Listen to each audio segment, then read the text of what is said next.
Hey guys, hope you're going well today. So I am doing a little spoiler discussion about The Hobbit, the Battle of the Five Armies. I did a normal review like I usually do, a non-spoiler type of short movie review on the movie, which I've already posted on my channel. If you haven't seen this movie yet, please go and see my non-spoiler review where I don't ruin anything. I will leave a link in the description box down below, so go and check that out. This video right now is to chat a little bit more in depth, get into the nitty-gritty, and really talk about how I felt about things. The Hobbit movies for me have been a little bit of a love-hate relationship. The Lord of the Rings has been so special to me. It was a part of my high school, my growing up, my teenage years, and following that trilogy just meant so much. Every year I would wait for the next movie to come out, and then I collected all the extended edition DVDs and saw all the bonus hours and hours of movie, and they will always just hold the most special place in my heart. So when Peter Jackson announced that he was coming back with the Hobbit movies, I was immediately very skeptical and hesitant and quite late to jump on board to the party. The first Hobbit movie I saw in the higher frame rate, that 48 frames per second, and I was pretty underwhelmed. I didn't like the way he went with the storytelling, and I kind of didn't really like the visuals. I remember sitting in the cinema and actually feeling a little bit motion sickness at some of these sweeping camera shots as they're going,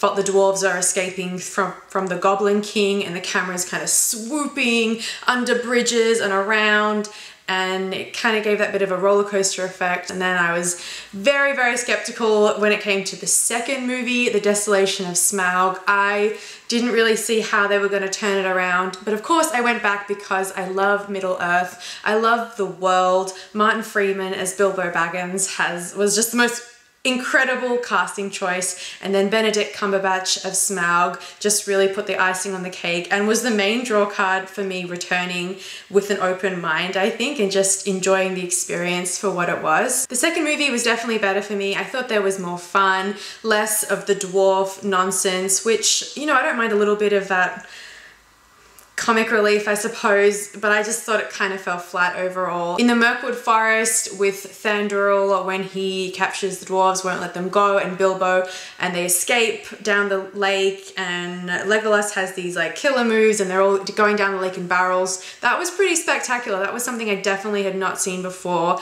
and I really enjoyed the fun and the thrill that sort of came from that sequence. For me, it's been quite a journey. I've looked forward to the movies every year as they've been released and left us hanging for 12 months in between each release date of the trilogy of The Hobbit, and I have returned every year. The first movie, like I said, the first movie, An Unexpected Journey, I was entirely skeptical and just was a little bit closed off to the whole idea of The Hobbit in general, so I didn't really like that. But I went back again for the second movie and had a better experience with it. I thought there was more lightheartedness in it and a bit more fun. In the second movie as well, in comes the love triangle between Killy, the dwarf, Tauriel, the beautiful elf, and Legolas, and the three of them have that sort of, yeah, triangle going on, and I was pretty much not okay with that because it is not at all in the book.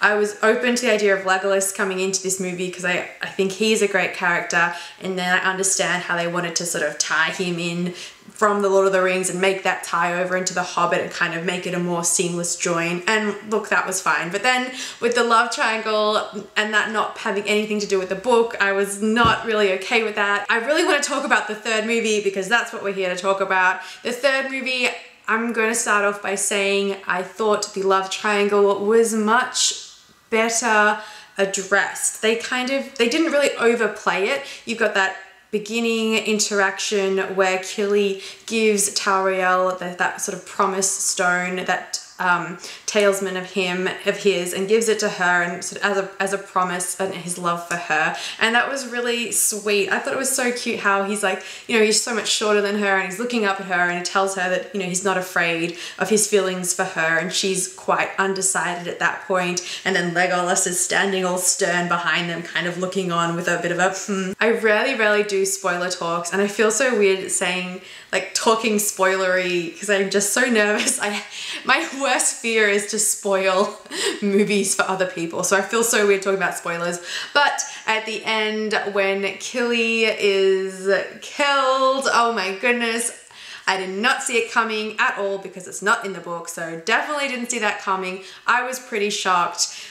They really lingered on that moment a lot of his death and Tauriel sort of watching it. I really liked it. I mean, maybe they overplayed the sentimentality a little bit. You know, there's like a bit of a single tear down the cheek of Killy as he's looking at her, and that all this stuff is being shared. I mean, there was a pretty drawn out scene between the two of them and a death scene of his. I was just glad, just quietly, that he didn't have one of those death scenes where he has all these things to say and then he passes and she's there holding him. I was kind of glad that by the time she got to him, he had already passed and all she had was his body. And it was really, really sad, all that stuff about mortality and death. An ending for that love triangle that I totally did not expect, especially when Legolas is watching Tauriel over Killy's body and he sees her kind of return the stone to his hand,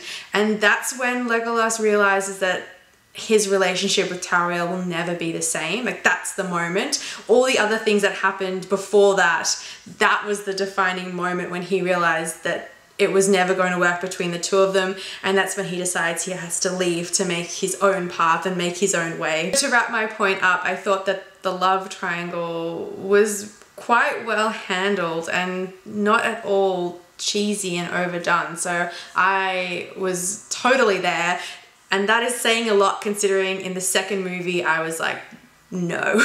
Can we take a second to acknowledge Lee Pace as Thranduil? I was gobsmacked. I loved him in the second movie. I thought he was the perfect blend of haughty, kind of arrogant and vain, but also extremely menacing and powerful.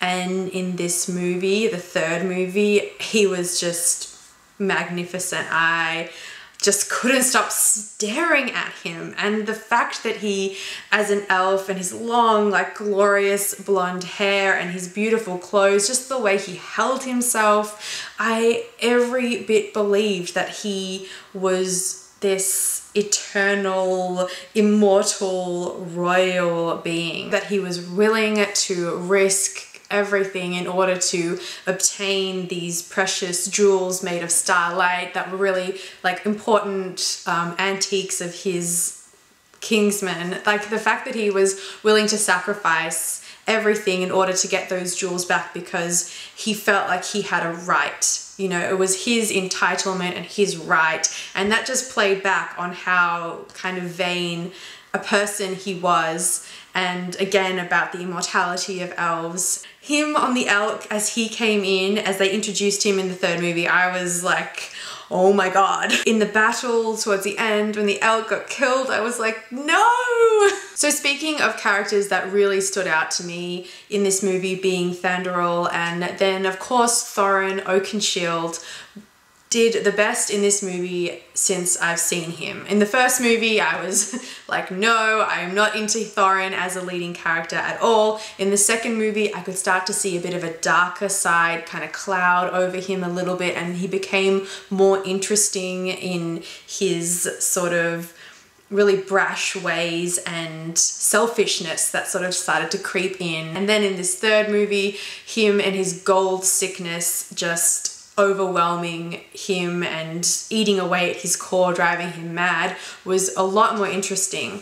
Although, having said that, I do think that they overplayed some of his delusion sequences when he's in this hall all by himself and he's imagining like Smaug's kind of talking to him in his mind, and he's imagining the gold, you know, consuming him. And I just thought that was a little bit overdone. You know, you get pretty quickly that he's driving himself mad, or the gold, the treasure hoard with the dragon sickness is kind of driving him mad, and you get that pretty quickly. I thought that they dwelt a lot on him and his character when in fact you get it really, you know, you really get it. And there's so many characters, there are so many subplots going on, there's so many different people that I want to know and I want to see in the movie. Not to mention Bilbo, who barely gets a look in. I thought that, you know, the movie is called The Hobbit, and even though we do we start the movie? I don't even think we started the movie with Bilbo. We definitely ended the movie with Bilbo. It's the amount of screen time he gets compared to some of the other characters. You know, and Martin Freeman's such a great Bilbo. I just wanted to see more of him and less of Thorin Oakenshield. If I had to pick a favorite scene, which is hard because I overall really enjoyed the movie, it would probably have to be the wizard battle when Galadriel comes to free Gandalf from Dol Guldur, and they escape with the ring wraiths who sort of come into fruition in this ghostly type of form. That scene was wicked cool, I think is the only term to describe it. You've got Saruman, you've got Elrond, they're all there battling. Cate Blanchett as Galadriel has just always made my heart melt. I think she's an incredible Galadriel, and when she gets that darkness in order to cast Sauron back, and they do this really cool effect and she really gets all like nasty and dark as she's casting this spell to cast him out. She is just so commanding. Oh my goodness. Something which I think is difficult about these movies is that there's no clear hero. There's no one hero that you're following. I mean, it's called The Hobbit. Bilbo is our central character. He's the one that we're ideally like kind of following through. He's the one bringing us through this epic tale, but he is our hero, but I mean, it's arguable, I guess, because he's not in amongst it and in amongst the plot in a deliberate way. He's kind of the guy, the underdog, who's doing all the things behind the scenes, but he's not there in the forefront making things happen. The fact that there is no singular hero, it kind of makes it hard to grasp onto it in a way, with all the different characters, all with their different subplots and their own agendas, kind of going out in an outwards motion. You're just trying to keep track of everybody, and yeah, it can get a little bit like all over the place, I think, at times, which is not to say, it's not necessarily a bad thing if you are wholeheartedly a fan of the world and you know all the characters very well, you know, anyway. But if you haven't maybe read the book or the Lord of the Rings trilogy, or you don't really know the world and you're coming into it a little bit blind, I think it'd be very hard to grasp onto it all. There is so much more that I could get into, I could really get into with this movie because I love the world so much, but I will leave it there. Of course, I didn't make any notes before I pressed record on my camera, so I think there were other things I wanted to talk about, but they are some of the more in-depth, spoilery type of things that I wanted to get into when talking about this movie. I wanted to talk about some of the characters I love, some of the scenes that I loved, and overall how, even though this might not have been the perfect trilogy, also, I don't know why it maybe had to be a trilogy. It could have been 2 movies. It probably could have even been 1 movie, but I would have accepted this as 2 movies. I think would have been the perfect amount of time. But having said that, this 3rd movie was a pretty decent length. I didn't think it was too long, certainly not as long as I felt like the first movie was, An Unexpected Journey. I thought that movie felt super long. I do think that this trilogy wrapped up really nicely. I was certainly satisfied with how it all ended, especially with that nice little epilogue at the end when Martin Freeman turns into Ian Holm. You know, Bilbo goes from young Bilbo to old Bilbo, and then it just ties in with that perfect opening scene from the first movie of The Lord of the Rings, but seen from a different angle. So it's just feels like the perfect play out if you're watching The Hobbits 1, 2, 3, Lord of the Rings 1, 2, 3. God, imagine that as a marathon. I wonder if a cinema will do that one day. We'll play all 6 movies in order, like kind of back to back as an epic Middle-earth marathon. I want to say that that would make me really excited, but I think that might be too much even for me.